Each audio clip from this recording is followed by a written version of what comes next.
ഇതാണ് real fund.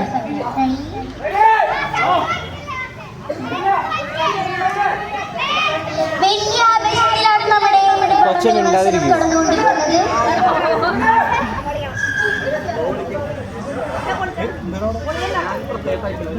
എന്റെ കൂടെ ഹെൽപ്പിനായി അനൗൺസ്മെന്റിനായി നമ്മുടെ ഷെസാ പറവിനെ വിളിക്കുന്നു.